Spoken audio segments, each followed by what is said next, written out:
जय हिंद मेरे प्यारे विद्यार्थियों। आप सभी का इस YouTube चैनल पे हार्दिक स्वागत है। आप सभी के उज्जवल भविष्य के लिए और अच्छे स्वास्थ्य के लिए भगवान से प्रार्थना करते हैं। और बच्चों, इसी प्रकार से हंसते मुस्कुराते हुए पूरे जोश के साथ अपने कार्य को करते चलें। बच्चों, मेहनत से मोहब्बत करें, क्योंकि यही मेहनत आपके कामयाबी का वजह बनेगा। इसलिए कभी मेहनत से न घबराएं। कोई भी कभी भी आप जितना मेहनत करते जाएंगे और यही आपके कामयाबी का वजह बनते जाता है। आप जब कभी कामयाब होते हैं तो उसके पीछे आपके कड़ी मेहनत। और बच्चों, यही वो समय है जिसके लिए आप 1 से 1.5 साल 2 साल तक कठिन परिश्रम करते हैं 11वीं 12वीं में। और आप इसी प्रकार से जो अंतिम समय होता है, इसमें आपके कड़ी मेहनत की ज़रूरत होती है। तो बच्चों, घबराना नहीं है, अच्छे से अपने कार्य को करना है, मेहनत करना है, क्योंकि आप बहुत सफलता के करीब हैं। और जब एग्ज़ाम के करीब होते हैं तो मेहनत से नहीं घबराना है, क्योंकि मेहनत ही आपकी कामयाबी का वजह बनेगा। इसलिए बच्चों, पूरे जोश के साथ और अपने कार्य को घबरा कर नहीं, अच्छे से अपने कार्य को करते चलें। और समय का मैनेजमेंट जरूर रखें। समय के मैनेजमेंट के साथ जो अपने कार्य को करते जाते हैं, निश्चित है कि वो एक जब एग्ज़ाम के करीब पहुंचते हैं तो उनके सारे कार्य पूरा हो गए रहते हैं। तो चलिए बच्चे, आज के क्लास में, आज के इस लेक्चर में हम वैद्युत रसायन चैप्टर के 2009 से 2024 तक, जैसा कि देख रहे हैं कि आज का जो चैप्टर है वो है 2009 से 2024 तक के वैद्युत रसायन के वो सभी क्वेश्चन। आप लोग ये चैप्टर पढ़ चुके हैं अच्छे से, लेकिन आज जो हम लोग करेंगे, ये वैद्युत रसायन चैप्टर के जो भी ऑब्जेक्टिव प्रश्न पूछा गया है उसको विस्तृत कॉन्सेप्ट वाइज हम लोग एक एक क्वेश्चन को देखेंगे। आप देखेंगे कि इस पर आधारित प्रश्न बार बार पूछे गए हैं, जो कि उसी कंसेप्ट पर अगर आगे क्वेश्चन होता है तो आप बिल्कुल आसानी पूर्वक कर सकते हैं। और इतना ध्यान रखिएगा कि बहुत आराम से ये सभी क्वेश्चन को कंसेप्ट वाइज बताया गया है। अगर किसी का क्लास भी छूटा होगा तो निश्चित रूप से वो अच्छे से, अगर इस लेक्चर को भी देखते हैं तो सारे ऑब्जेक्टिव प्रश्न इस टाइप के आप आसानी से कर सकते हैं। तो चलिए हम लोग अपने क्वेश्चन की तरफ चलते हैं। जैसे बच्चों, ये क्वेश्चन दिया गया है, 2013 में पूछा गया है कि द्रवित सोडियम क्लोराइड के वैद्युत अपघटन से कैथोड पर क्या मुक्त होगा। देखिए, यहां पर दिया हुआ है द्रवित सोडियम क्लोराइड। जब हम इसका वैद्युत अपघटन कराते हैं, ये हमारा वैद्युत अपघटनी सेल है। ये वैद्युत अपघटनी सेल है। यहां पर एक तरफ एनोड होता है, एनोड, और एक तरफ होता है कैथोड। ये है कैथोड। तो कैथोड जो वैद्युत अपघटनी सेल होता है, वैद्युत अपघटनी सेल में जो कैथोड होता है वो ऋण ध्रुव होता है, और जो एनोड होता है वो धन ध्रुव होता है। अब इसके अंदर कहा गया है द्रवित NaCl, जलीय नहीं है, ये पिघला हुआ NaCl है। ये NaCl का जब हम वैद्युत अपघटन कराते हैं NaCl का, तो ध्यान दें, ये बदलता है Na प्लस में पॉजिटिव और Cl माइनस। यहाँ पे ये जलीय नहीं कहा गया है, तो जो Na प्लस है इसको कहा जाता है धनायन, और धनायन का ही नाम है केटायन। केटायन, और केटायन नाम क्यों पड़ा? अगर ये आपको धनायन का इंग्लिश शब्द ध्यान रहे केटायन, तो यही बता रहा है कि केटायन कैथोड पर जाएगा। चूंकि ये माइनस है तो माइनस की ओर कौन आकर्षित होगा? प्लस। तो ये केटायन ही है कैथोड। केटायन ही जो है ये मुक्त होगा कैथोड पर। ये किस पर जाएगा? तो कैथोड पर। अगर इसी प्रश्न को यहाँ पे पूछ दे कि Cl माइनस किस पर मुक्त होगा, तो Cl माइनस, देखिए Cl माइनस को कहा जाता है ऋणायन। ये क्या है? ऋणायन। और ऋणायन को कहा जाता है एनायन, और एनायन ही नाम बता रहा है कि हम किस पर मुक्त होंगे? एनोड पर। क्यों एनोड पर मुक्त होगा? क्योंकि ये माइनस चार्ज है और एनोड पर प्लस चार्ज है। तो प्लस की ओर कौन आकर्षित होगा? माइनस, और माइनस की ओर कौन होगा? प्लस। तो पहले धनायन को केटायन कहा गया, केटायन से पता चल जाएगा कि ये कैथोड पर क्या मुक्त होगा? सोडियम धातु। तो इसका सही आंसर, ये एक्सप्लेनेशन आप लोग कर लीजिएगा, और इसका सही आंसर हो जाएगा सोडियम। सही आंसर हो गया सोडियम। चलिए नेक्स्ट प्रश्न को अब हम लोग देखते हैं। नेक्स्ट हमारा प्रश्न है 96,500 कूलाम विद्युत CuSO4 विलयन से मुक्त कूलाम विद्युत CuSO4 के विलयन से मुक्त करता है। यानी कि हम इसमें आवेश प्रवाहित कर रहे हैं। यहाँ पे क्वेश्चन को ध्यान से पढ़ेंगे कि 96,500 कूलाम, 96,500 कूलाम में का मतलब हो गया कि आवेश का मान दिया है 96,500 और उससे कह रहा है कि कितना ग्राम पदार्थ इलेक्ट्रोड पर मुक्त होगा। कॉपर की मात्रा पूछ रहा है, सब में कॉपर दिया हुआ है और कॉपर कितना मुक्त होगा। तो आप जानते हैं फैराडे के प्रथम नियम से, ये फैराडे के प्रथम नियम से क्वेश्चन नंबर 2 जो है 2 क्वेश्चन में दिया है Q is equal to 96,500 coulomb और CuSO4 दिया है। तो CuSO4 अगर वियोजित होता है तो Cu प्लस प्लस और SO4 माइनस माइनस में। तो इस Cu के लिए आप Cu के लिए यहाँ पर कितना प्लस चार्ज है, 2 है। तो N का मान आप लोग अपने नोट्स में भी लिखे हैं।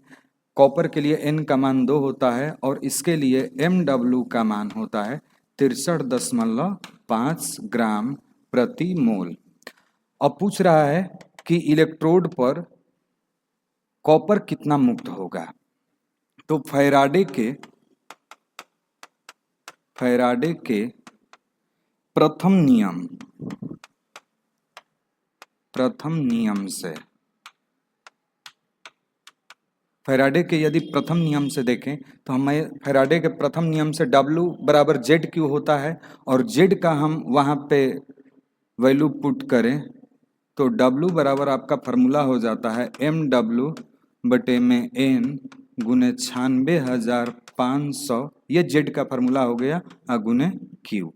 तो MW का मान देखें कितना है 63.5 बटे में N का वैल्यू कितना है 2 है अगुने 96,500, ये 96,000। Q का वैल्यू आप देखिए क्वेश्चन में दिया हुआ है सेम इतना है, कितना 96,500। तो देखिए 96,500 और 96,500 कैंसिल हुआ। अब यहाँ पर अगर देखेंगे तो ये वैल्यू हो गया 63.5 बटे में 2। अब 63.5 बटे में 2 करेंगे, आगे भी अंक होता है लेकिन अगर इसको हम करें तो 31.75 होगा, लेकिन इसके आगे अंक है तो 31.76 के लगभग ये मान आता है। तो कॉपर मुक्त होगा और कॉपर कितना मुक्त होगा तो 31.75। आप इसको ध्यान से सभी Q का मान दिया हुआ है, N का मान, MW का मान लिखते हुए हल करेंगे तो ये मान आया है 31.75। चलिए देखते हैं इसमें कि कौन सा, ये वाला वैल्यू हो जाएगा 31.700 ग्राम कॉपर। तो इसको आप लोग अच्छे से बना लीजिएगा, कंसेप्ट वाइज बनाते जाइएगा ताकि आप लोग बाद में भी अगर इस क्वेश्चन को, अब हो सकता है आप देखिए 2013 में पूछा है, 15 में पूछा है, 24 में पूछा है, इस पर आधारित इस वैल्यू के अलग करते हुए पूछ सकता है। कॉपर सल्फेट की जगह जिंक सल्फेट देकर पूछ सकता है। चलिए नेक्स्ट प्रश्न को अब हम लोग देखते हैं। नेक्स्ट हमारा प्रश्न है 3rd नंबर कि फैराडे के विद्युत अपघटन नियम निम्न में से किससे संबंधित है। फैराडे के ही नियम से अभी ये सभी प्रश्न है। फैराडे के विद्युत अपघटन के नियम निम्न में से किससे संबंधित है। तो फैराडे के जो प्रथम नियम है, फर्स्ट जो लॉ है, फर्स्ट लॉ वो कहता है W बराबर ZQ है, यानी कि Q जो है आवेश है, आवेश है। तो इसमें कहीं पर जैसे धनायन दिया है लेकिन ये कोई आवेश के रूप में, आवेश का वैल्यू नहीं दिया, ये ऋणायन है, ये आयन की बात कर रहा है। यहाँ पर अगर 4 नंबर ऑप्शन देखें तो ये कह रहा है इलेक्ट्रोलाइट के समतुल्य भार। तो हम दूसरा नियम देखते हैं, फैराडे का जो सेकंड लॉ है, सेकंड लॉ कहता है कि यदि 2 या 2 से अधिक सेल को श्रेणी क्रम में जोड़ा जाए या समान धारा प्रवाहित किया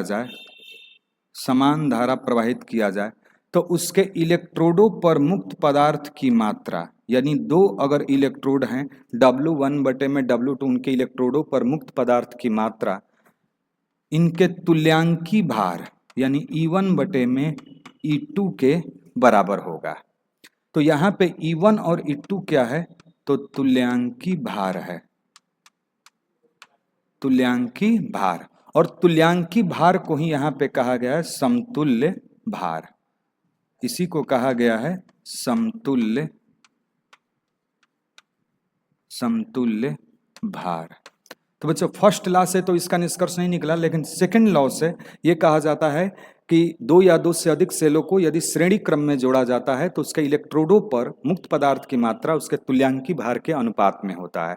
तो तुल्यांकी भार यानी इलेक्ट्रोलाइट के समतुल्य भार के इक्वल में होगा। तो यह किससे संबंधित है? समतुल्य भार से। चलिए नेक्स्ट हमारा प्रश्न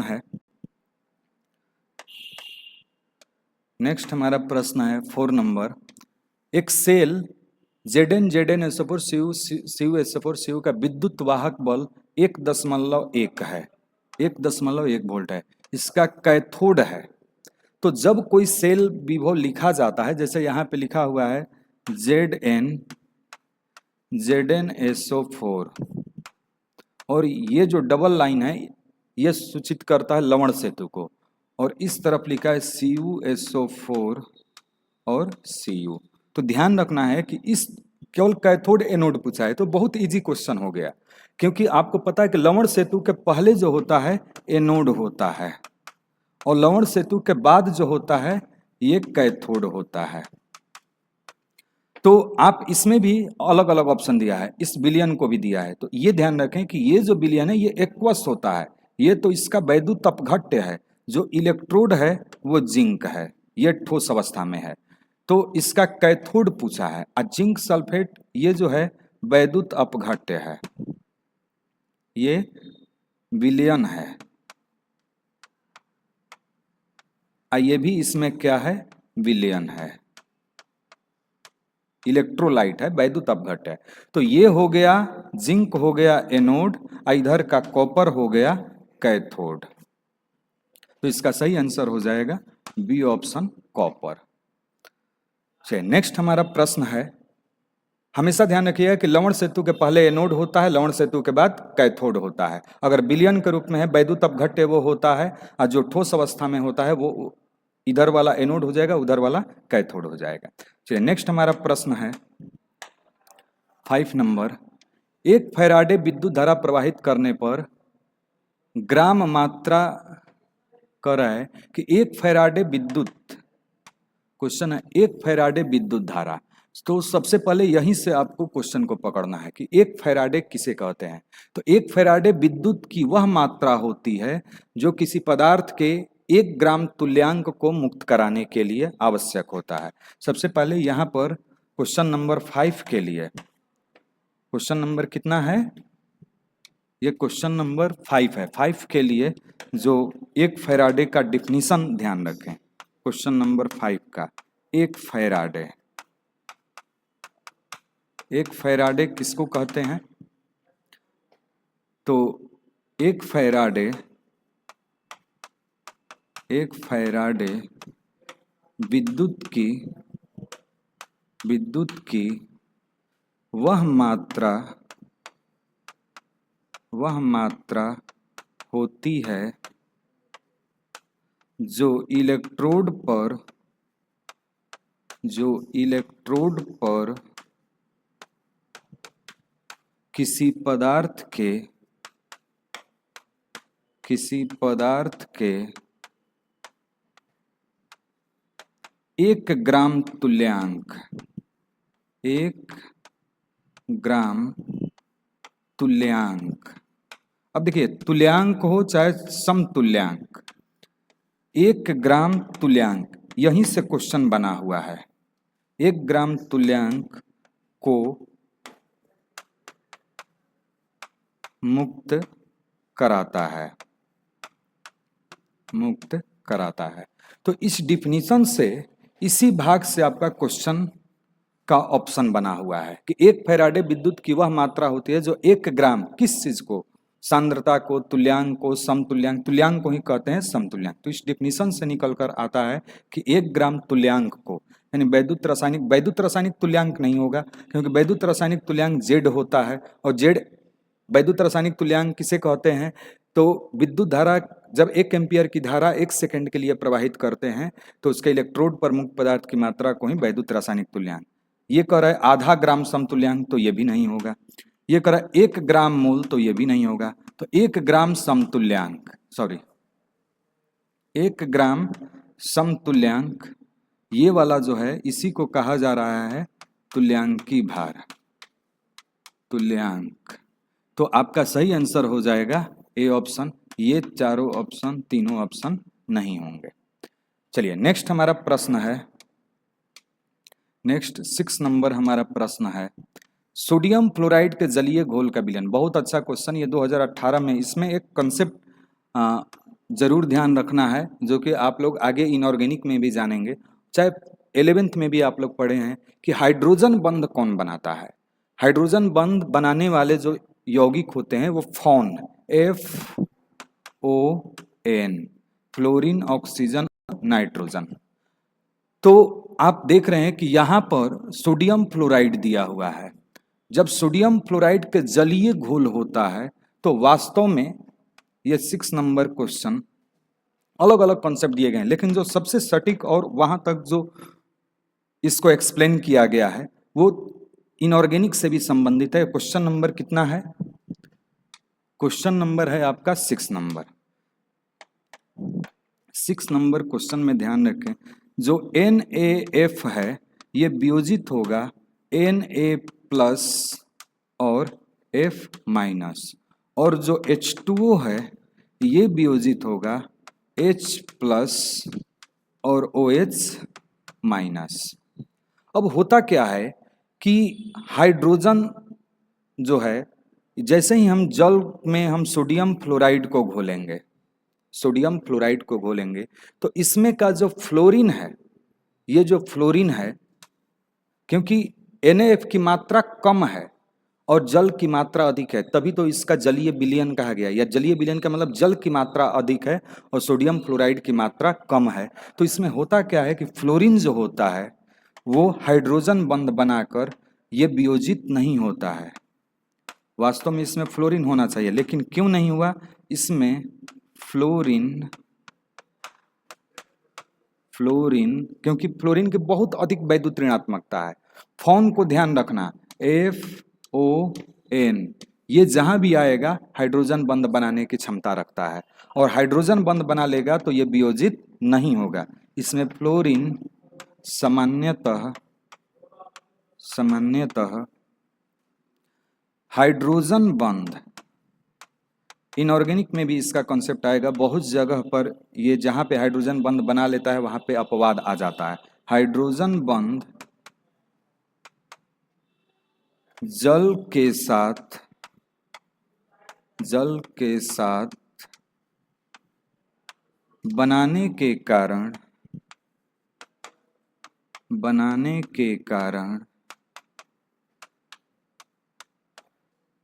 वियोजित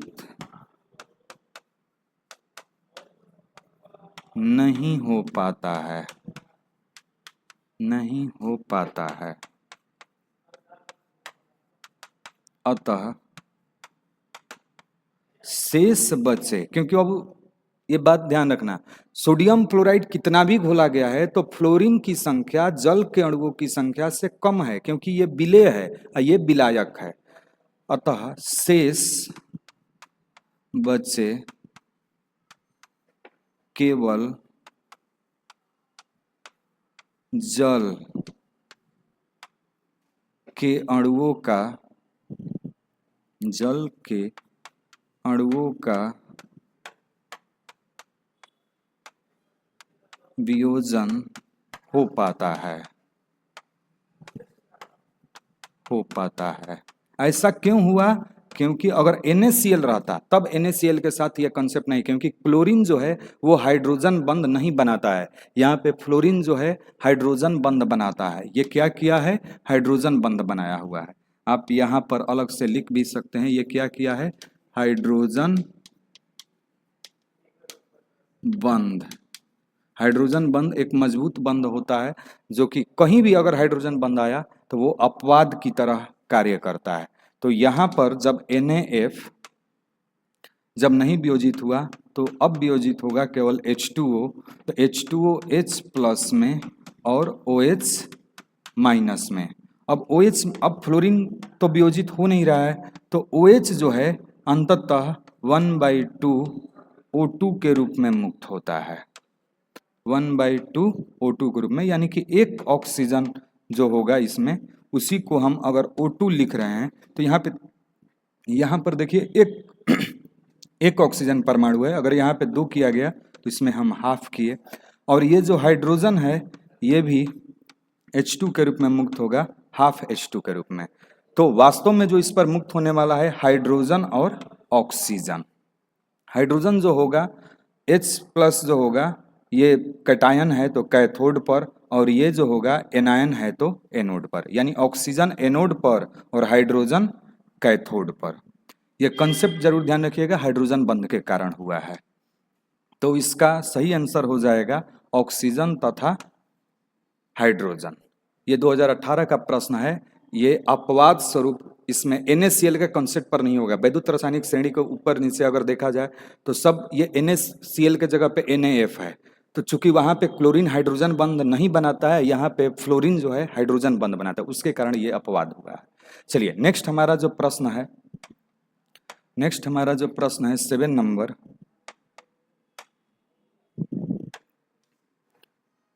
एक मोल AlF3।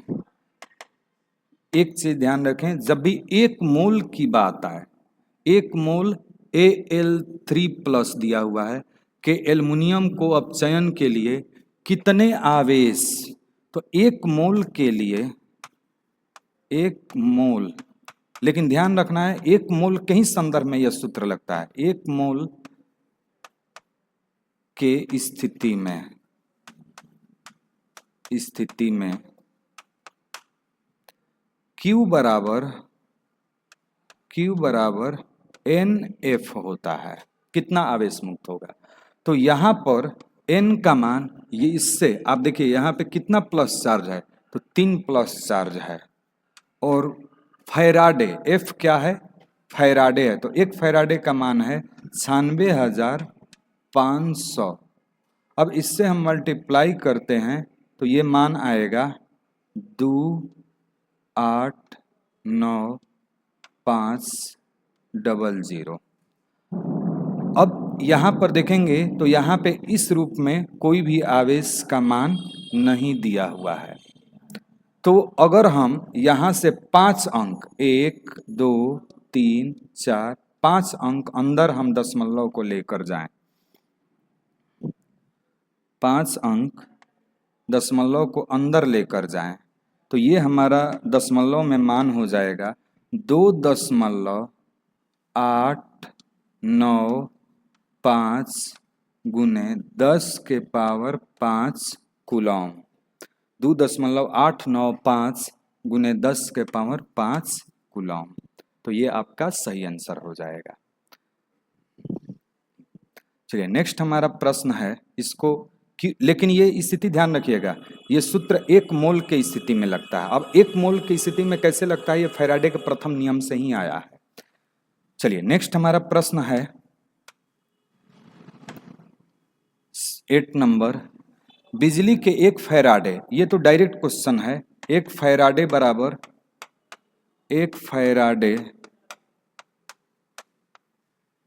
बराबर होता है, इस ऑप्शन के अनुसार ही देखना है। ऐसे 96,485.33 होता है, लेकिन इस ऑप्शन के अनुसार जो होगा 96,500 कूलम होगा। तो इसमें ऑप्शन देखिए, ये चीज नहीं, ये नहीं होगा, 96,500 ये वाला सही होगा।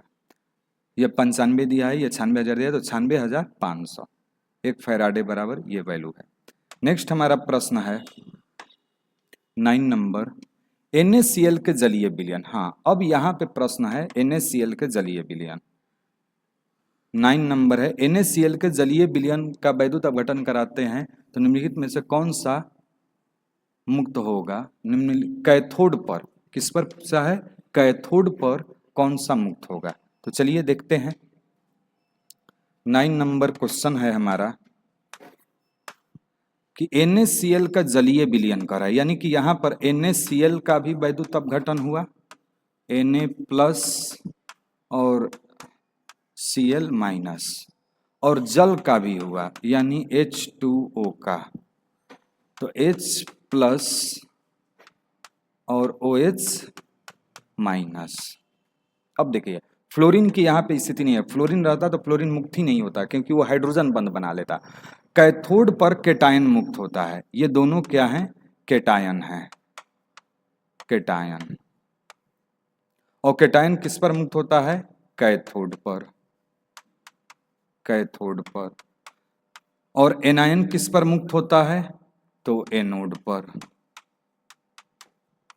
लेकिन दो केटायन है, दोनों में से कोई एक मुक्त होना है, तो वह केटायन मुक्त कैथोड पर होगा जिसका स्थान वैद्युत रासायनिक श्रेणी में नीचे हो। आपको एक क्लास के अंतर्गत एक ट्रिक दिए थे कि CD को ध्यान रखिएगा, CD यानी C से कैथोड और D से डाउन, डाउन मतलब नीचे, जिसका स्थान वैद्युत रासायनिक श्रेणी में नीचे होता है। यहाँ पे आप लिख भी सकते हैं, कैथोड पर वह केटायन मुक्त होगा, वह केटायन मुक्त होगा जिसका स्थान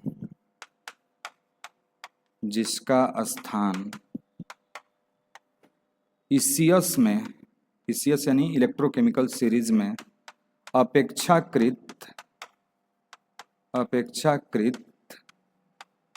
नीचे होता है।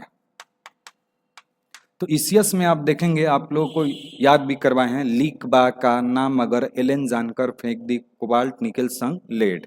तो लीक बा का ना ऊपर ही आ जा रहा है ना, यानी कि ये ऊपर है, नीचे आता है हाइड्रोजन। लीक बा का नाम अगर एलेन जानकर फेंक दी कोबाल्ट निकेल संग लेड, लेड के नीचे है हाइड्रोजन, तो ECS में नीचे होता है हाइड्रोजन, अतः कैथोड पर कौन सा मुक्त होगा, हाइड्रोजन। हाँ, एनोड पर अगर पूछता तो ये प्रबल आयन है, तो प्रबल आयन की उपस्थिति में ये वाला मुक्त नहीं होगा, आपका एनोड पर क्लोरीन मुक्त होगा। तो कैथोड पर हाइड्रोजन और एनोड पर क्लोरीन। चलिए यहाँ पर अगर देखें तो पूछ रहा है कैथोड पर केटायन मुक्त होने वाला है, तो केटायन हमारा सोडियम है या तो हाइड्रोजन है। सोडियम का स्थान ECS में ऊपर है और हाइड्रोजन का स्थान ECS में नीचे है, तो इसका सही आंसर हो जाएगा हाइड्रोजन। ये कंसेप्ट जरूर लिख लीजिएगा, ये कंसेप्ट, इसके बाद उस क्वेश्चन को कीजिएगा। चलिए नेक्स्ट हमारा प्रश्न है 10 नंबर, निम्नलिखित में कौन द्वितीयक सेल है। द्वितीयक सेल हम किसको कहते हैं, जिसे पुनः चार्ज किया जा सके। तो देखिए लेक्लांचे सेल प्राथमिक सेल है, इसको दोबारा चार्ज नहीं कर सकते हैं। लेड स्टोरेज या लेड संचायक सेल, जो इन्वर्टर वाला जो बैटरी होता है हमारे घरों में, जो इन्वर्टर वाला बैटरी जिसे हम रिचार्ज उसको हम चार्जेबल बैटरी कहते हैं, जैसे मोबाइल का भी बैटरी है उसे पुनः चार्ज कर सकते हैं, तो जिसे दोबारा चार्ज किया जा सके उसे हम कहते हैं द्वितीयक सेल। तो द्वितीयक सेल यहाँ पर लेड स्टोरेज सेल है। सांद्रण सेल भी एक गैल्वानी सेल के अंतर्गत आता है, और गैल्वानी सेल जो है एक प्रकार का प्राथमिक सेल के अंतर्गत ही आ जाता है। तो लेक्लांचे सेल प्राथमिक सेल है, सांद्रण सेल भी प्राथमिक सेल है, और लेड स्टोरेज सेल आपका हो गया द्वितीयक सेल। चलिए नेक्स्ट हमारा प्रश्न है 11 नंबर, निम्नलिखित में सबसे शक्तिशाली आक्सीकारक, ध्यान दें, आक्सीकारक हम लोग किस प्रकार ज्ञात करते हैं, ECS से। ECS में लीक बा का ऐसे नीचे आता है, और सबसे नीचे अगर देखा जाए तो हमारा फ्लोरीन है F2। इसके ऊपर हम जो ऑप्शन के अनुसार देखें तो फ्लोरीन के ऊपर है क्लोरीन, क्लोरीन के ऊपर है ब्रोमीन, ब्रोमीन के ऊपर है आयोडीन। तो ECS में ऊपर से नीचे जाने पर किस किस चीज का मान बढ़ता है? अपचयन विभव तथा आक्सीकारक क्षमता का मान बढ़ता है। आप यहाँ पे लिख सकते हैं कि ईसीएस में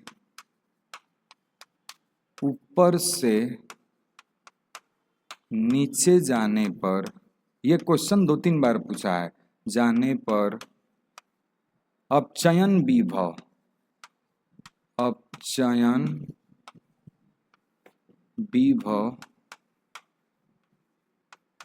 तथा आक्सीकारक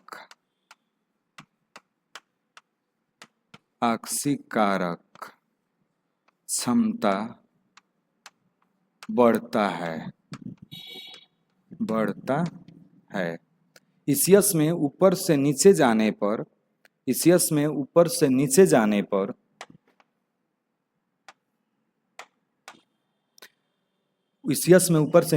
पर अपचयन विभव, ऊपर से नीचे जाएंगे तो अपचयन विभव बढ़ेगा, तथा आक्सीकारक, यहाँ पे व्हाइट में थोड़ा सा ना पता चले, हम बोल रहे हैं आक्सीकारक क्षमता बढ़ता है। तो ऊपर से नीचे जाएं तो सबसे नीचे है, यहाँ पर ध्यान देंगे, सबसे नीचे है फ्लोरीन, तो इसका सबसे प्रबल आक्सीकारक हो जाएगा फ्लोरीन। आप लोग नोट्स में भी इसको किए हुए हैं। चलिए नेक्स्ट हमारा प्रश्न है, उस कंसेप्ट को साथ में लिखते हुए इसको बनाइएगा। नेक्स्ट हमारा प्रश्न है 12 नंबर, अर्ध सेल अभिक्रिया के लिए स्टैंडर्ड मानक विभव। यहाँ पर एक विभव दिया हुआ है, मानक विभव, लेकिन ये देखना है कि ये कौन सा विभव दिया हुआ है। ये क्वेश्चन नंबर कितना है? 12 नंबर। आप देखिए जो रिएक्शन दिया हुआ है इसके अनुसार जिंक प्लस प्लस बदल रहा है, यानी कि यहाँ से इलेक्ट्रॉन निकल रहा है, 2 इलेक्ट्रॉन, तो ये इसका ऑक्सीडेशन हो गया। और यहाँ से भी इलेक्ट्रॉन निकल रहा है 2, तो इसका भी क्या हो गया? ऑक्सीडेशन। यानी कि ये वाला जो मान दिया हुआ है, ध्यान दीजिएगा, ये वाला जो मान दिया है आक्सीकरण विभव दिया है, और ये भी मान जो दिया है आक्सीकरण विभव दिया है। तो ये दोनों रिएक्शन को बनाते समय पहले रिएक्शन दर्शाकर यहाँ पे दर्शाना है कि ये आक्सीकरण विभव दिया है। एक मान कितना दिया है? ध्यान दें, एक मान दिया है +0.76। यहाँ पे जब हम लोग हल करेंगे 12 नंबर, तो E0 दिया है, ऑक्सीडेशन है, ये कितना दिया हुआ है? +0.76 वोल्ट। हाँ, एक दिया है, तो इसको हम लोग यहीं पर अपचयन में बदल दें, अतः E0 रिडक्शन में हम यदि बदलें तो ये माइनस में हो जाएगा 0.76 वोल्ट। दूसरा जो वैल्यू दिया है वो दिया है E0 प्लस में 0.41। दूसरा जो मान दिया है E0 ऑक्सीडेशन, ये दिया है प्लस में 0.41, इसलिए इसको भी हमें रिडक्शन में बदलना पड़ेगा। तो ये हो जाएगा E0 रिडक्शन में ये हो जाएगा -0.41 वोल्ट। अब देखिए, जब ये दोनों हमें अपचयन विभव मिल गया तो जिसका मान अधिक होगा वो कैथोड की भांति, तो देखिए माइनस चिन्ह में है, प्लस में नहीं है, और जितना कम प्लस होगा वो अधिक होता है। यहाँ पे आपसे पूछा जाए इसके पास कर्ज है, अगर हम दशमलव हटा कर देखें तो इसके पास 41 रुपया कर्ज है और इसके पास 76 रुपया कर्ज है, तो ज्यादा तो कर्ज इस पर हुआ, तो ये कम है और ये अधिक है, ऋणात्मक चिन्ह है, तो ऋणात्मक चिन्ह होने के कारण ये अधिक है और ये कम है, क्योंकि माइनस चिन्ह है, ये छोटा है। ये अगर प्लस में रहता, अगर ये मान लीजिए कि ये प्लस में मान रहते, तो ये देखिए ये बड़ा है ये छोटा है, लेकिन जब रिडक्शन बदला गया तो ये माइनस हो गया, ये प्लस, ये भी माइनस में हो गया। तो माइनस चिन्ह जो जितना थोड़ा सा जीरो के नजदीक होगा वो अधिक होता है, ये जीरो से ज्यादा दूर हो गया तो ये कम हो गया। और जो अधिक होता है वो कैथोड की भांति कार्य करता है, और जो कम होता है वो एनोड की भांति कार्य करता है। अब यहाँ पर हमें इसका सेल विभव या ईएमएफ या विद्युत वाहक बल पूछा है, तो विद्युत वाहक बल ईएमएफ बराबर क्या होता है? कैथोड पर अपचयन विभव, मानक कैथोड पर कैथोड पर CAT कैथोड का अपचयन विभव माइनस एनोड का अपचयन विभव। कैथोड का, तो कैथोड का कितना हो गया -0.41 और फिर ये माइनस, और ये माइनस में मान है -0.76 वोल्ट। ये क्वेश्चन आप लोग पहले ऑक्सीडेशन ये दिया हुआ है, रिडक्शन नहीं दिया है, तो ऑक्सीडेशन में ऑक्सीडेशन को रिडक्शन में बदला गया, फिर देखा गया कि कौन कम है या कौन ज्यादा है। जो ज्यादा है माइनस, ये वाला ज्यादा है तो ये कैथोड, और ये कम है माइनस चिन्ह है इसलिए ये एनोड हो गया। अब इसको आप हल करेंगे तो ये हो गया -0.41 और ये हो गया +0.76 और फाइनली आपका जो आंसर हो गया +0.35 वोल्ट। तो इसका सही आंसर हो जाएगा यहाँ पर +0.35 वोल्ट। चलिए नेक्स्ट हमारा प्रश्न है, ये वाला आप कंसेप्ट हल करते हुए इसको बनाइएगा। नेक्स्ट हमारा प्रश्न है संक्षारण। संक्षारण को प्रभावित करने वाले कारक कौन कौन से हैं? तो संक्षारण को देखिए, धातु का वैद्युत रासायनिक श्रेणी में स्थान, लेकिन ये पूछ रहा है मुख्य कारण कौन सा है, क्योंकि इनमें सभी दिया नहीं है। तो ये भी प्रभावित करता है लेकिन कम है। सबसे ज्यादा प्रभावित करता है CO2 का,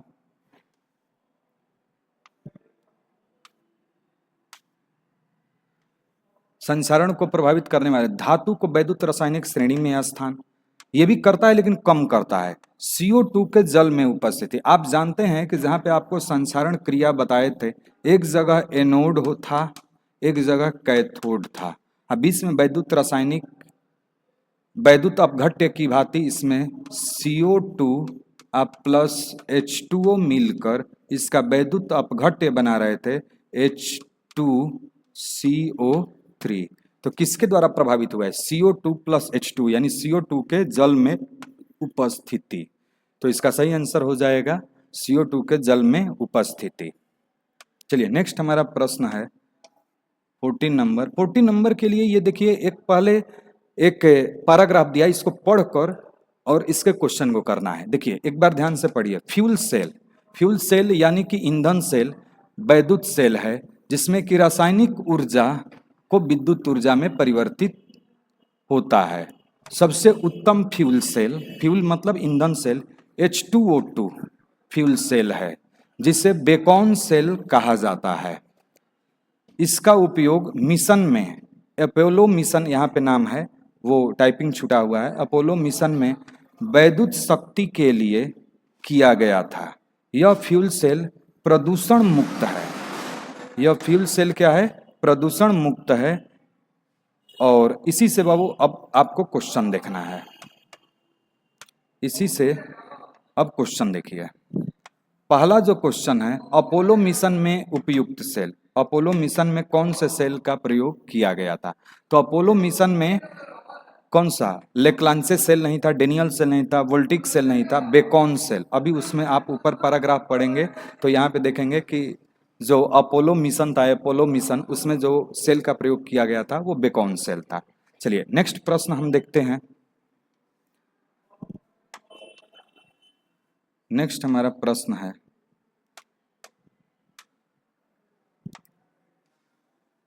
15 नंबर। अपोलो मिशन में प्रयुक्त फ्यूल सेल में उपयुक्त ईंधन, फ्यूल सेल में उपयुक्त ईंधन है। तो उपयुक्त ईंधन इसमें H2O2 सेल होता है, उपयुक्त ईंधन है प्रयुक्त फ्यूल सेल में। तो फ्यूल सेल जो इसमें प्रयोग किया गया था, पैराग्राफ के अनुसार आंसर ही देना है। तो उसमें जो फ्यूल सेल का उपयोग किया गया था वो H2O2 सेल था।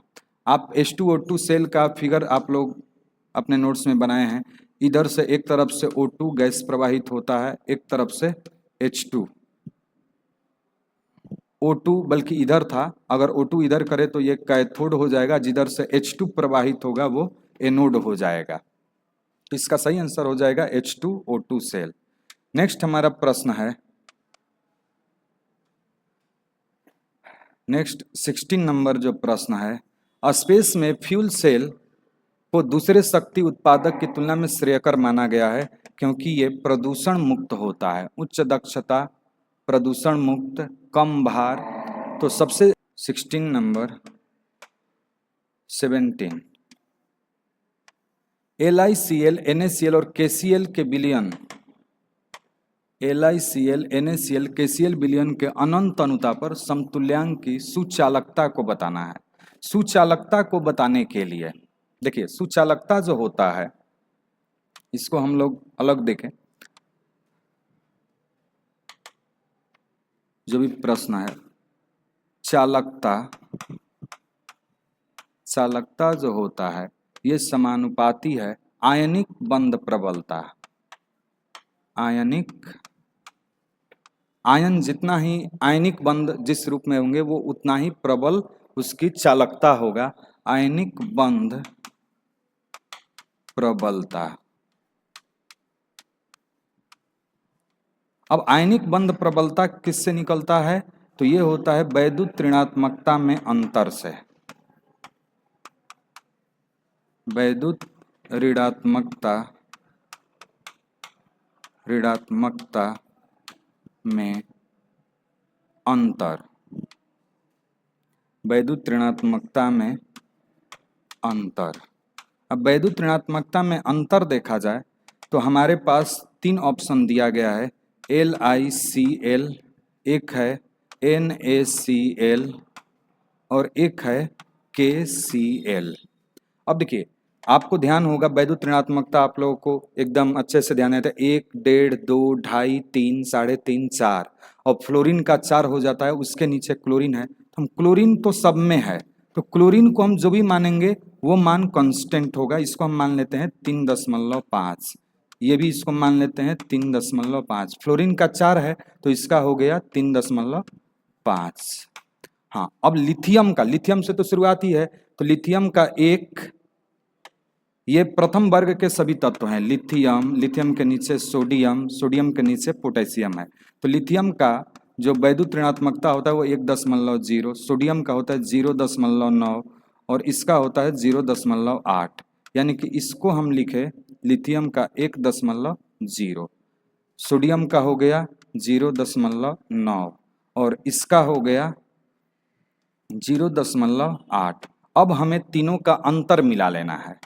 तो देखिए, 3.5 में से हमें कितना घटाना है? 1.0, तो ये हो गया 2.5। किसका हो गया? तो ये हो गया LiCl का। दूसरा हम निकाल लेते हैं, 3.5 में से 0.9 को घटा देते हैं तो ये हो जाएगा 2.6। ये हो गया किसका? ये हो गया NaCl का। और तीसरा हो गया 3.5 में से 0.8 को घटा दिए तो ये हो गया 2.7। अब आप देखिए कि किसमें सबसे ज्यादा अंतर है। तो 2.7 यानी KCl में सबसे अधिक है। उसके बाद NaCl में है, ये वाला हो गया KCl। देखिए, ये वाला हो गया KCl का, ये हो गया NaCl का और ये हो गया LiCl का। तो सबसे अधिक चालकता ये अंतर के समानुपाती है। तो आप इसको इस रूप में बना लीजिएगा, इसी रूप में, और यहाँ पे आप अंतर को मिलाइए। सबसे अधिक किसका हो गया? आप इसके अंतर से देखेंगे तो अतः सबसे अधिक हो गया KCl, उसके बाद हो गया NaCl और उसके बाद हो गया LiCl। देखिए, अब ऐसा ऑप्शन किसमें है? KCl, NaCl और LiCl, ये वाला हो जाएगा। चलिए, नेक्स्ट हमारा प्रश्न है, इसको आप वहां से देख लीजिएगा। नेक्स्ट हमारा प्रश्न है 18 नंबर, बेरियम सल्फेट के संतृप्त घोल का। बहुत अच्छा प्रश्न है, 2018 का प्रश्न है। बेरियम सल्फेट के घोल कहा गया है जिसकी यहाँ पे चालकता दिया हुआ है 400, सुचालकता दिया ohm inverse, centimetre inverse, equivalent inverse, और विशिष्ट सुचालकता इतना दिया हुआ है। तो बेरियम सल्फेट का Ksp का मान पूछ रहा है। चलिए, ये भी बहुत अच्छा प्रश्न है। देखिए, बेरियम सल्फेट को यदि वियोजित करें तो Ba++ और SO4-। अब विलयता गुणनफल जो होता है उसको हम Ksp कहते हैं। यानी कि यहाँ पर हो जाएगा बेरियम की सांद्रता, बेरियम आयन की सांद्रता इंटू SO4 माइनस माइनस की सांद्रता, ये दोनों की सांद्रता को हम यहाँ पर S मान लेते हैं। S जो इसकी सांद्रता होगा उतना ही इसका भी सांद्रता होगा, यानी S बराबर बेरियम सल्फेट के लिए आया S²। पहले इस कंसेप्ट को यानी KSP का मान निकालना होगा, तो पहले सांद्रता यहाँ पे C से भी कर सकते हैं, लेकिन सांद्रता को यहाँ पे सोल्युबिलिटी को दर्शाया गया है, इसलिए S से हम दर्शाए हैं। KSP निकालना होगा, तो ये S जो है एक तरफ से क्या है, सांद्रता है, सांद्रता यानी कि एक तरफ से ये मूलरता है। यदि हम मूलरता निकाल लेते हैं तो हमारा मूलरता को हम स्क्वायर कर देंगे, हमारा KSP का मान निकल जाएगा। तो चलिए, ये तो अभी हाफ कॉन्सेप्ट हुआ इसका। अब देखिए हमारे प्रश्न में दिया हुआ है कि तुल्यांकी चालकता का मान दिया है, उसमें देखिए इक्विवेलेंट मान दिया हुआ है। यहाँ पे प्रश्न आप देखें तो यहाँ पर ये जो सुचालकता इक्विवेलेंट के रूप में ये दिया हुआ है, इससे आप ध्यान दें कि ये तुल्यांकी चालकता का मान दिया है, और इसमें कह रहा है कि इतना ओम इनवर्स, यानी कि ये चालकता, यानी कि ये वाला मान K का है और ये वाला तुल्यांकी चालकता का मान है। तो इसको हम लोग ये इस कंसेप्ट को पहले यहाँ पर ध्यान रखिए। और एक और चीज यहाँ पर इसके अनुसार देखा जाए तो N का मान हो गया 2 है, 2 प्लस चार्ज है, तो बेरियम दूसरे वर्ग का तत्व है, तो N का मान यहाँ पर 2 है। अब प्रश्नानुसार जो है, प्रश्न के अनुसार यदि देखा जाए तो तुल्यांकी चालकता बराबर K इंटू कप्पा गुने 1000 बटे में नर्मलता होता है। तो नर्मलता हम पहले निकालेंगे, फिर मोलरता निकलेगा। तो इसलिए नर्मलता बराबर हो गया कप्पा गुने 1000 बटे में ये तुल्यांकी चालकता, तुल्यांकी चालकता। अब इसके वैल्यू को आप रखेंगे, यहाँ पे हम K का मान रखेंगे, कितना K का मान दिया हुआ है, यहाँ पर देखें K का मान, ये K का मान ये है, ये वाला K का मान है 8 गुने 10 के पावर माइनस 5, 8 गुने 10 के पावर माइनस 5 गुने 1000 बटे में 400। अब यहाँ से आप घटाएंगे, देखिए 2 0 कट गया, 4 दूना 8 हो गया, और इस रूप में अगर देखा जाए तो ये वैल्यू हो गया 2 से या 10 से गुणा हुआ, 2 से यहाँ पे 10 बचा हुआ है, तो 20 गुने 10 के पावर माइनस 5। अब 20 को बच्चों हम लोग लिख सकते हैं 2 भी, कैसे, अगर 1 0 हम इसमें से, और चूंकि 10 के पावर माइनस 5 का मतलब 1 बटे में जो 10 है वो 5 है, तो 1 0 कटेगा तो ये 10 के पावर माइनस 4 हो जाएगा, तो इसको हम लिख सकते हैं 2 गुने 10 के पावर माइनस 4। तो ये किस चीज का मान आ गया, नर्मलता का, इसको ध्यान रखेंगे। अब नर्मलता से हम मूलरता निकालेंगे। अब नर्मलता से थोड़ा सा लॉन्ग, ये क्वेश्चन ऑब्जेक्टिव में है लेकिन लॉन्ग है। हम जानते हैं कि नर्मलता बराबर होता है N गुने मूलरता। तो मूलरता, यहाँ पे नर्मलता का मान दिया हुआ है, हमें मूलरता का मान निकालना है, तो N इसके बटे में आ जाएगा, यानी कि N बटे में स्मॉल n बराबर m। तो n का मान कितना है, n का मान है 2 गुने 10 के पावर माइनस 4, अब बटे में n का मान यहाँ पर देखें तो बेरियम पर आप देखें 2 प्लस चार्ज है, तो n का मान हो गया है 2, n का मान 2, तो ये 2 2 कट गया और ये मान हो गया 10 के पावर माइनस 4 मोल प्रति लीटर, यानी अब ये सांद्रता आ गया मोल प्रति लीटर। और शुरुआत में हमारा जो निष्कर्ष निकला है KSP बराबर क्या सूत्र आया है, S², यानी कि 10 के पावर माइनस 4 का स्क्वायर अगर हम स्क्वायर किए तो 4 दूना 8 यानी 10 के पावर -8।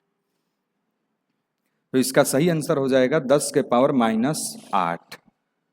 आप एक बार इस वीडियो को एक बार पुनः देखिएगा, हर पॉइंट को यहाँ पर बताया गया है, पूरे विस्तृत बताया गया है। इस क्वेश्चन को 2018 का प्रश्न था और ये काफ़ी थोड़ा सा लॉन्ग क्वेश्चन, उस साल के आईआईटी का भी ये प्रश्न था, इसलिए थोड़ा सा लॉन्ग ग्रुप में ये बना हुआ है। तो इसका सही आंसर जो भी आप लोग देखें, इसका सही आंसर है 10 के पावर -8, यानी कि ये वाला आपका 10 के पावर -8 आंसर होगा। चलिए नेक्स्ट हमारा प्रश्न है,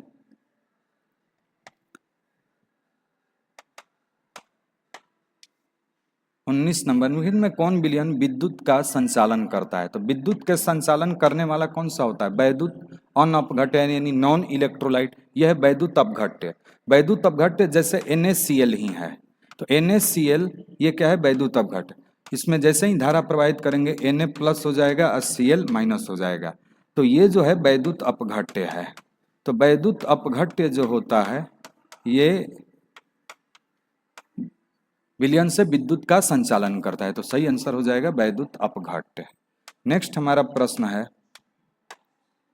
20 नंबर, किसी चालकत्व सेल के लिए सेल स्थिरांक। तो सेल स्थिरांक का तो ये डायरेक्ट फार्मूला दिया हुआ है, सेल स्थिरांक G बराबर चालक की लंबाई बटे में क्षेत्रफल L/A। तो इसका सही आंसर हो जाएगा A ऑप्शन। नेक्स्ट हमारा प्रश्न है 21 नंबर, किसी सेल अभिक्रिया के लिए साम्यावस्था पर सेल का विद्युत वाहक बल। तो साम्यावस्था पर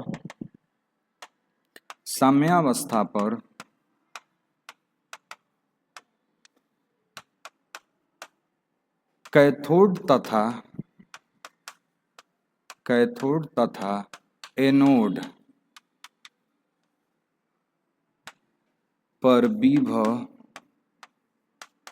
विभव समान हो जाता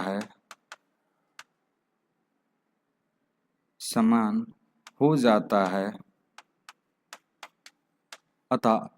अतः ईएमएफ जो होगा, कैथोड माइनस एनोड जो निकालेंगे जब ये बराबर हो जाएगा, अतः ईएमएफ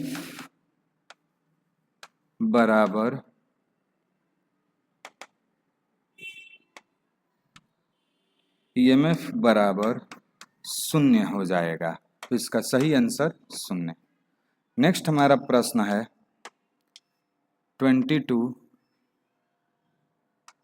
ये देखिए यहाँ पर ये कह रहा है कि किस सेल का। तो आप जानते हैं कि जो डेनियल सेल आप लोग बनाए थे, इसमें एक जो इलेक्ट्रोड था वो जिंक का था और एक जो था कॉपर का था, और इसके अंदर इसका अलग पात्र था और कॉपर वाला अलग पात्र था। तो ये जिंक और कॉपर के कॉम्बिनेशन से जो सेल बनता है वो है डेनियल सेल। चलिए नेक्स्ट हमारा प्रश्न है 23। ABC तत्वों का मानक अपचयन विभव का मान दिया है। क्या क्या मान दिया है? ध्यान देंगे। एक का जो दिया है वो दिया है 0.6 वाट, एक का दिया है 0.68, ये प्लस में है, और बी का जो है वो है -2.50, और सी का जो है वो है -0.50।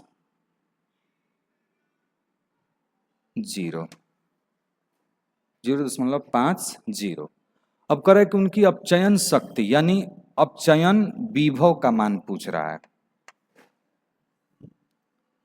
अपचयन विभव नहीं, यहाँ पर आप ध्यान देंगे, ये जो दिया हुआ है इसके अनुसार देखें तो अपचयन शक्ति यानी अपचायक क्षमता को पूछ रहा है।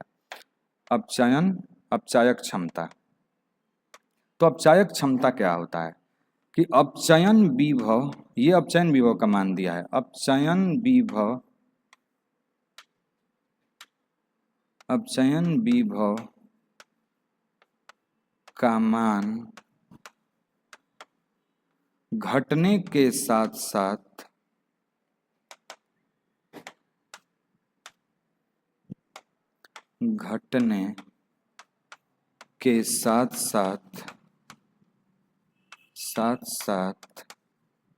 अपचायक क्षमता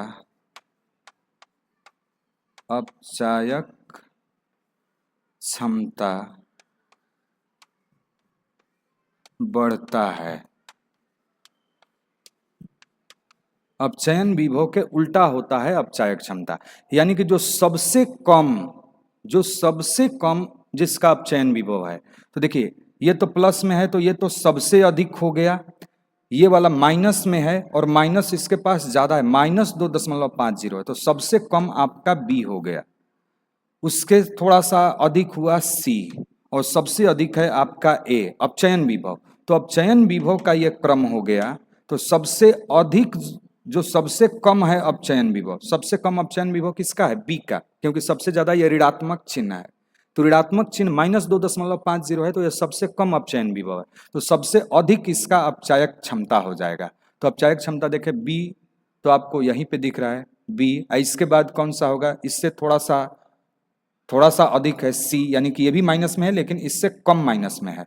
तो आपका सेकंड जो नंबर पे हो जाएगा सी, और सबसे जो इसका अपचयन विभव अधिक है प्लस में है तो इसका अपचायक क्षमता सबसे कम हो जाएगा। तो आपका सही क्रम हो जाएगा बी सी ए। ध्यान रखिएगा ये कॉन्सेप्ट, ये वाला अपचयन विभव का मान घटने के साथ साथ अपचायक क्षमता बढ़ता है। तो घटने का जो सबसे घट गया है, सबसे कम है, तो बी सबसे कम है, माइनस में है, तो बी सबसे अधिक हुआ।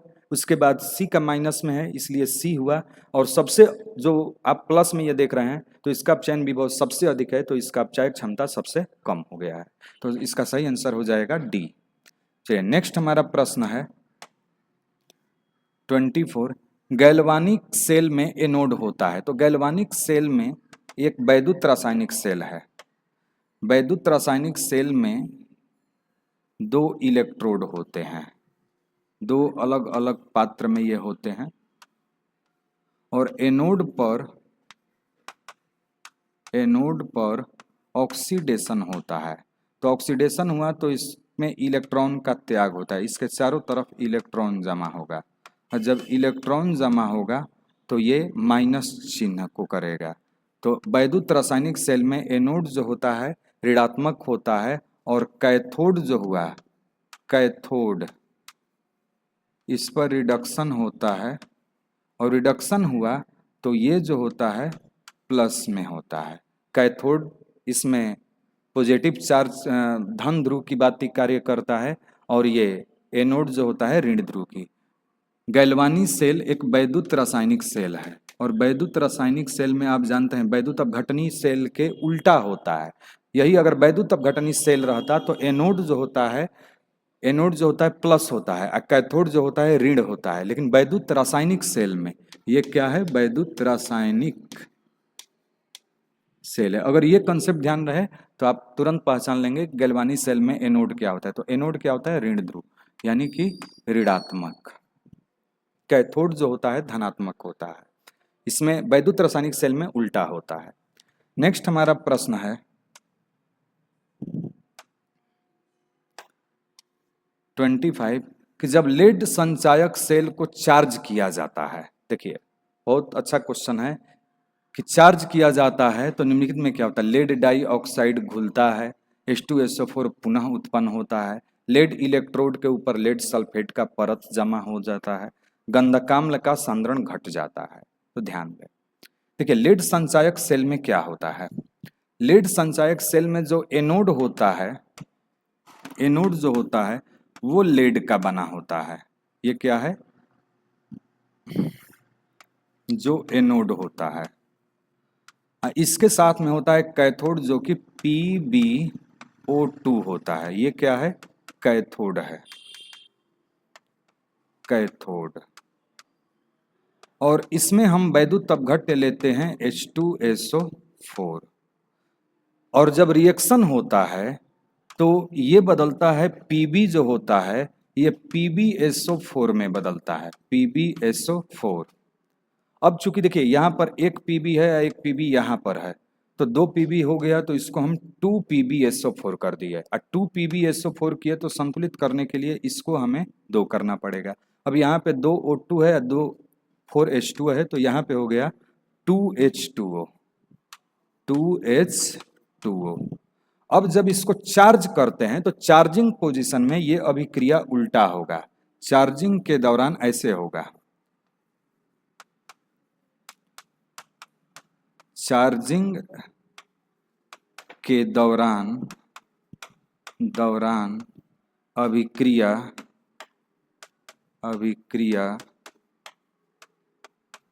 उल्टा होगा। अब ये अभिक्रिया यदि उल्टा हुआ तो Pb और PbO2 तो आपका कैथोड और एनोड है, लेकिन सांद्रता किसकी बढ़ेगी? तो H2SO4 की।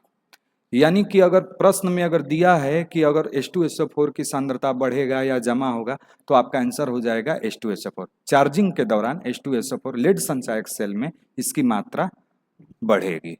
तो इसका सही आंसर हाँ H2SO4 देखिए दिया हुआ, H2SO4 पुनः उत्पन्न होगा। तो इसका सही आंसर हो जाएगा H2SO4 पुनः उत्पन्न होगा। चलिए नेक्स्ट हमारा प्रश्न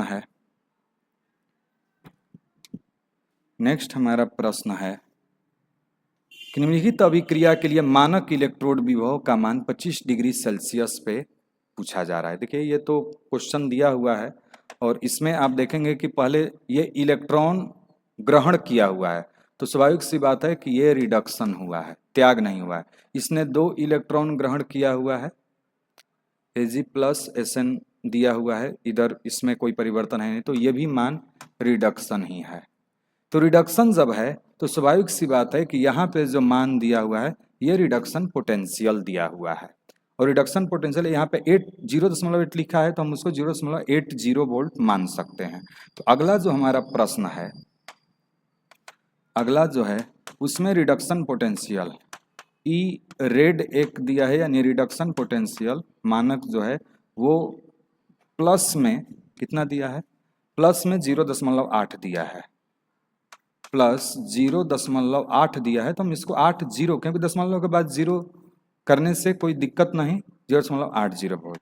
और एक और दिया है रिडक्शन ही। रिडक्शन हमने कैसे पहचाना? क्योंकि इलेक्ट्रॉन आप इस रिएक्शन में देखेंगे तो इलेक्ट्रॉन ग्रहण किया हुआ है, ये दोनों आप देखें कि इलेक्ट्रॉन ग्रहण किया हुआ है, पहले है, ऐसा नहीं कि इलेक्ट्रॉन का त्याग हुआ है, ये पहले प्लस है और ये इलेक्ट्रॉन ग्रहण करके उदासीन हुआ है। तो इसका वैल्यू दिया हुआ है कितना? 0.14 दिया है, 0.14 वोल्ट, ये भी प्लस में है। और फिर पूछ रहा है क्या कि विद्युत वाहक बल पूछ रहा है। तो देखिए अब इसमें देखें कि कौन ज्यादा है, तो दोनों प्लस में है, माइनस में नहीं है, ध्यान रखना। अब प्लस में है तो स्पष्ट दिखता है कि ये ज्यादा है, ये कम है। जैसे ये अगर देखें तो ज्यादा है, ज्यादा या अधिक है। अब ज्यादा है तो ये हो गया कैथोड। अगर ऋणात्मक चिन्ह रहता, अगर ये माइनस में रहता, ये भी माइनस में रहता, तो ये ज्यादा कम हो गया, ये थोड़ा सा उससे अधिक हो गया, तब ये कैथोड हो जाता। ध्यान रखिएगा, ये ज्यादा है, ये क्या है? कम है, वोल्ट का मान कम है, क्योंकि प्लस में ये चिन्ह है, यहाँ पर माइनस में तो है नहीं, तो सीधा सीधा है। तो ये हो गया एनोड। अब हम एनोड में से कैथोड को घटा लेंगे, तो यहाँ पे हम ईएमएफ अगर ज्ञात करें तो E naught cathode minus E naught anode हो जाएगा। तो हम यहाँ पे यदि हल करें तो कैथोड हो गया 0.80,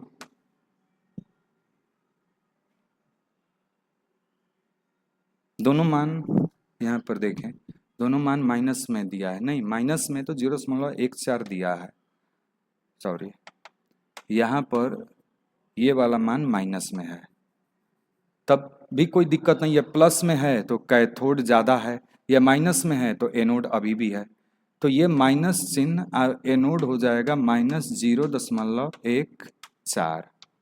देखिए ये प्लस है, ये माइनस है, तो अभी भी देखना है कि कौन ज़्यादा है। तो ज़्यादा कौन? प्लस में जो है वो ऑलरेडी ज़्यादा दिख रहा है कि 0.80 है, ये ज़्यादा, ये माइनस में, इसके पास माइनस, इसके पास तो कर्ज है, तो ये कम है, तो ये एनोड की बात है।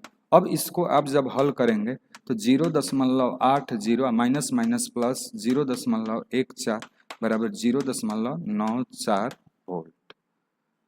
इससे कंफ्यूज मत होएगा, पहले यहाँ पे प्लस हो लिख दिए थे, वो क्वेश्चन देखने में डिस्टर्ब हुआ। तो माइनस भी है और ये प्लस में है, तो अभी भी देखना है कि कौन ज़्यादा है।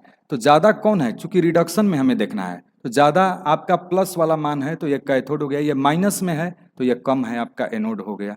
कैथोड माइनस एनोड, और ये आपका 0.94 वोल्ट हुआ। तो सही आंसर इसका हो जाएगा डी ऑप्शन, इसका डी ऑप्शन हो जाएगा 0.94 वोल्ट। चलिए नेक्स्ट हमारा प्रश्न है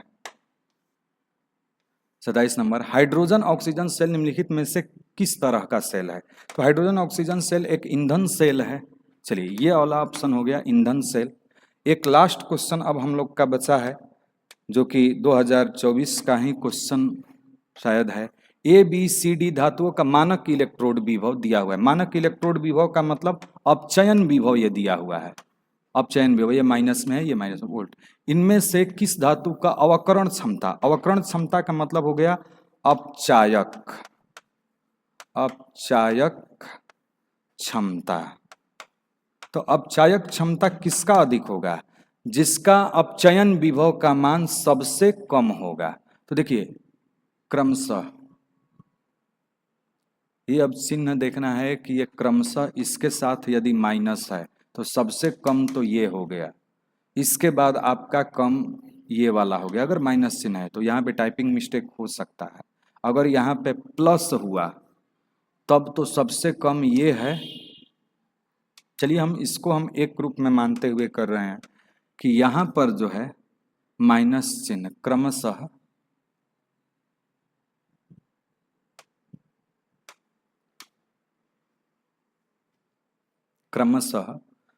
-3.4 वोल्ट। ध्यान देना बाबू कि यहाँ पे माइनस यदि रहे, अगर क्रमशः के साथ में ये है, हम यहाँ पे माइनस मानते हुए कर रहे हैं। ये भी माइनस में है, ये भी माइनस में है, और ये भी माइनस में है। तब हो सकता है टाइपिंग मिस्टेक में कोई प्लस में मान हो, लेकिन अगर तीनों माइनस में है तो ये अपचयन विभव दिया है, और सबसे कम अपचयन विभव आपका ये है। सबसे कम अपचयन विभव किसका है? ए का। हम माइनस में ही आप लोग हल कर लीजिएगा, अगर तीनों मान माइनस में दिया है तो। ये वाला मान बी का दिया है, हम यहाँ पे लिखते हैं ए का जो मान दिया है, ए का जो मान दिया है क्वेश्चन में -3.05, कितना दिया है? -3.05। बी का दिया है -1.66, बी का दिया है -1.66, और सी का दिया है -0.40, -0.40। ये किस चीज का मान है? अपचयन विभव का, अपचयन विभव का मान दिया है। इलेक्ट्रोड विभव मानक दिया है, तो ये अपचयन विभव है। अब अपचायक क्षमता जो होता है, अपचायक या अवकरण, अवकरण क्षमता जो होता है, आप कंसेप्ट पहले लिख चुके हैं, उसको रिपीट कर सकते हैं कि अपचयन विभव बढ़ने घटने के साथ साथ अपचायक क्षमता बढ़ता है। तो सबसे जिसका कम है, ए सबसे कम है, माइनस में है तो सबसे कम ए है, तो ए का सबसे अधिक होगा, उसके बाद बी का होगा, उसके बाद सी का होगा। ये क्योंकि अगर ये प्लस में अगर चिन्ह दिया हो क्वेश्चन में, अगर टाइपिंग मिस्टेक हो तो ये प्लस में हो और ये दोनों माइनस में हो, तो उस स्थिति में बी आंसर हो जाएगा। तो ध्यान रखना है, अगर ये माइनस में है तो सबसे कम ए का होगा, उसके बाद बी का होगा, उसके बाद सी का। अपचायक क्षमता का बढ़ता क्रम, ये सबसे कम है अपचयन विभव, तो अपचायक क्षमता सबसे अधिक ए का हो जाएगा। ध्यान रखें मैं क्या कह रहा हूँ, सबसे कम अपचयन विभव इसका है, तो अपचयन विभव जिसका सबसे कम होगा उसका अपचायक क्षमता सबसे अधिक हो जाएगा। तो ए ऑप्शन जो इसमें है इसका सही आंसर हो जाएगा। अगर ये माइनस में मान दिया है तब की स्थिति में इसका आंसर हो जाएगा ए। अगर टाइपिंग मिस्टेक ना हुआ हो, अगर ये प्लस में अगर हो तो उस स्थिति में आपका सबसे कम, ये अगर प्लस में रहता तब आंसर हो जाता बी। लेकिन हम जो इस क्वेश्चन को बताए हैं तीनों को माइनस मानते हुए, तो माइनस माने हैं तो ये सबसे कम है, तो आंसर आपका हो जाएगा सबसे कम अपचयन विभव है तो सबसे अधिक अपचय क्षमता ए का हो गया। तो बच्चों ये था आपके जो टोटल 2009 से 2024 तक वैद्युत रसायन में पूछे गए क्वेश्चन, और इसको अच्छे से कंसेप्ट वाइज लिख लीजिएगा, आपके सारे क्वेश्चन आसानी पूर्वक हल हो जाएंगे। थैंक यू बच्चों।